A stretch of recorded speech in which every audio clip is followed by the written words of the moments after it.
कितना चाहिए ये भी अपने को तय करना है। पैसा आएगा कहां से? आप जिन कामों को कर रहे हैं उन कामों को करके आपको क्या लग रहा है कि आपका घर चल जाएगा अच्छी तरीके से? नहीं। आप अच्छी जीवन जी पाएंगे? हाँ? अच्छा, खूब मेहनत करके भी कोई रिजल्ट नहीं आ पाता, फिर भी हम बदलते ही नहीं। दो काम है, दो रिजल्ट हम ये कह सकते हैं कि दो गाड़ी हमारे पास दे दिया जाए, एक गाड़ी से खूब पैडल मार रहे हैं लेकिन हम मसौड़ी से आगे बढ़ ही नहीं रहे, या फिर यह कह लीजिए कि 1-2 किलोमीटर प्रति घंटा की रफ्तार से चल रहे हैं, और एक दूसरा गाड़ी है जहां पे थोड़े ही पैडल मार के 100 किलोमीटर पहुंच जा रहे हैं। कौन सा गाड़ी में बैठिएगा? 100 किलोमीटर। हाँ, 100 किलोमीटर। ये वही गाड़ी है आपसे जो कम समय में आपको पहुंचा। लेकिन प्रॉब्लम कहां है पता है? शुरुआती दिनों में ये चीजें आपको यहां दिखता नहीं। क्या नहीं दिखता? शुरुआती दिनों में ये चीजें आपको दिखता नहीं, इसलिए प्रॉब्लम होता है। Yes no?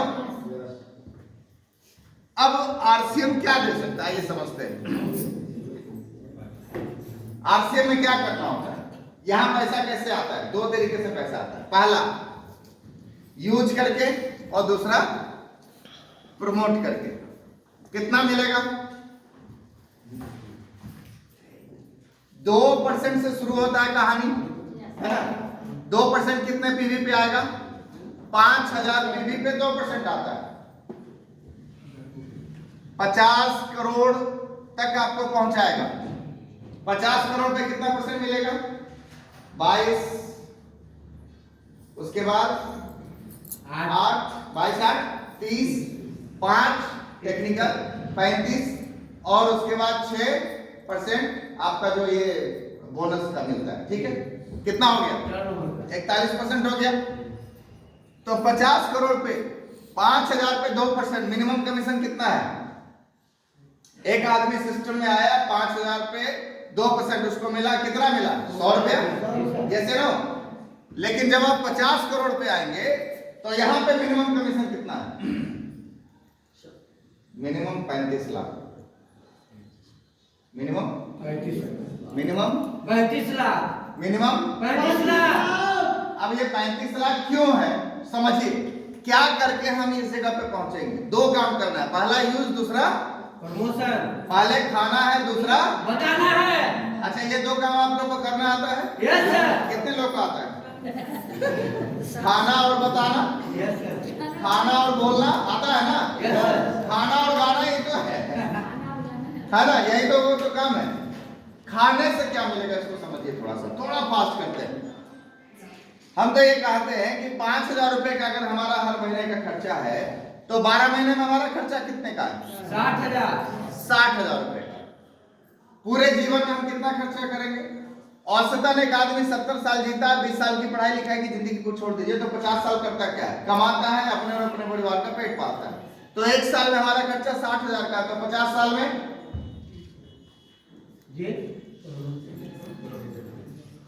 एक साल में 60,000, तो 50 साल में कितना खर्चा होगा? 30 लाख। चलिए, ये कैलकुलेशन थोड़ा अलग है। हर 10 साल में हमारा खर्चा सीधे डबल हो जाता है। कितना हो जाता है? आपको पता है 1 फरवरी से केंद्रीय कर्मचारियों का 8वां वेतन आयोग लागू हो गया, है ना? 8वां वेतन लागू हो गया। आपको पता है जिनकी सैलरी 40,000 रुपए थी, उनका सैलरी अब 90,000 हो गया। खुश मत होइए। खर्चा क्या बढ़ेगा अभी नहीं दिखेगा। अगले 6 महीने में अभी जो सब्जी आपको 20 रुपए 40 रुपए मिल रहा है, तो सीधे 100 रुपए का तैयार रहिएगा इसके लिए, क्योंकि अभी तो सिर्फ सेंट्रल गवर्नमेंट का बढ़ा है। आपको क्या लग रहा है वहीं तक सीमित के रहेगा? प्राइवेट वालों का भी बढ़ेगा और बिहार सरकार वाले का भी बढ़ेगा। बढ़ेगा ही नहीं बढ़ेगा? सबका बढ़ेगा। इसका मतलब सब चीज डबल होने वाला है। चलिए, वो सरकार का काम है, उसको समझने दीजिए। हम समझते हैं सीधे हर 10 साल में हमारा कम से कम खर्चा डबल हो जाता है। नहीं हो जाता? 10 साल पहले जिस रेट में सब्जी आता था, आज भी उसी रेट में सब्जी डबल हो गया ही नहीं हो गया? डबल हो जाता है। तो आपको पता है पहले 10 साल में हमारा खर्चा 6 लाख का, 60 गुना 10 6 लाख हो गया। दूसरे 10 साल में सीधे कहाँ जाएगा? 12 लाख। तीसरे 10 साल में 12 दूनी 24 लाख। चौथे 10 साल में 24 दूनी 48 लाख। पांचवें 10 साल में 48 दूनी 96। टोटल जोड़िए 96 24 21 60 186 लाख, लगभग 2 करोड़ रुपया हम लोग खर्च करते हैं पूरे जीवन में। 5000 के हिसाब से खर्चा करें तो पूरे जीवन में लगभग 2 करोड़ रुपए का खर्चा होगा। यस, आप आरसीएम करिए या मत करिए, खर्चा होगा या नहीं होगा? आरसीएम नहीं करिएगा तो खर्चा नहीं होगा क्या? अच्छा, कितने लोग हैं जो आरसीएम नहीं करेंगे और नहाना छोड़ देंगे? तभी खर्चा बंद होगा। कितने लोग ऐसे हैं जो आरसीएम नहीं करेंगे और खाना छोड़ देंगे? एक भी नहीं। कितने ऐसे लोग हैं कि आज के बाद दिगंबर समाज में जाने वाले हैं, पहनना छोड़ देंगे? ऐसा होगा क्या? किसी का नहीं होगा। सब नहाएंगे, खाएंगे, पहनेंगे। और आरसीएम वही तो बोल रहा है, इसी की तो दिशा बदल दीजिए।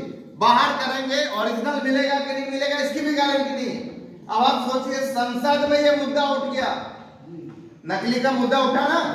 किसने उठाया? राघव चड्ढा ने उठाया ना?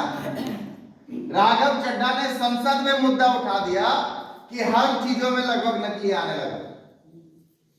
अब तो संसद तक बात पहुंच गई। आप सोचिए, आपके यहाँ जो सामान आ रहा है वो ओरिजिनल आ रहा है कि नहीं आ रहा है, इसकी भी गारंटी आप नहीं दे सकते। हम सोचते हैं कि डायरेक्ट हम अमेजन से मंगा रहे हैं, फ्लिपकार्ट से मंगा रहे हैं, मिंत्रा से मंगा रहे हैं, तो वहां से ओरिजिनल सामान आता होगा। वहां भी नकली मिल रहा है, उनके वेयर हाउस में भी चीजें नकली मिलने लगी। कहां कहां बचिएगा? तो यहां ओरिजिनल मिलेगा कि नहीं मिलेगा इसकी गारंटी नहीं।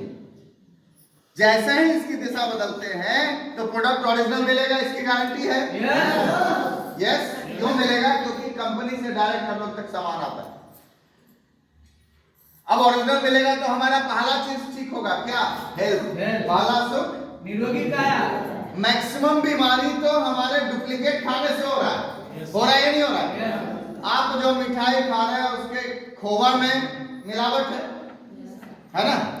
आप जो होली में खाइएगा मैक्सिमम चीज मिलावट मिलेगा। जैसे नो, आप समझिए हर जगह मिलावट है। तो पहला क्या है? ओरिजिनल मिलेगा। दूसरा फायदा क्या होगा? इस एमआरपी पे 15 से 25% का आपको छूट मिलेगा। 15% भी रखें तो 2 करोड़ का 15% कितना होता है? 30 लाख रुपए की बचत। इसके बाद इसका एक टर्नओवर जनरेट होगा। अभी तक खरीदारी करते थे तो टर्नओवर इस दुकान वाले का होता था, तो फायदा भी दुकान वाले का। अब ये टर्नओवर आपका होगा तो फायदा किसका होगा? हम लोग का। आपका होगा ना? ये टर्नओवर आपका होना चाहिए, किसी और का होना चाहिए? हम लोग का। किसका होना चाहिए? हमारा। आपका। तो ये लगभग 1 करोड़ का टर्नओवर होगा, उसका ऑन एन एवरेज 20% भी मिले तो 20 लाख रुपए और मिल गया। 30 और 20 कितना हो गया? 50 लाख। अच्छा, ये 50 लाख के को बचाने के लिए हमको क्या करना पड़ेगा? केवल दुकान। क्या करना है? क्या करना है? दुकान बनाना है। इतना आसान सा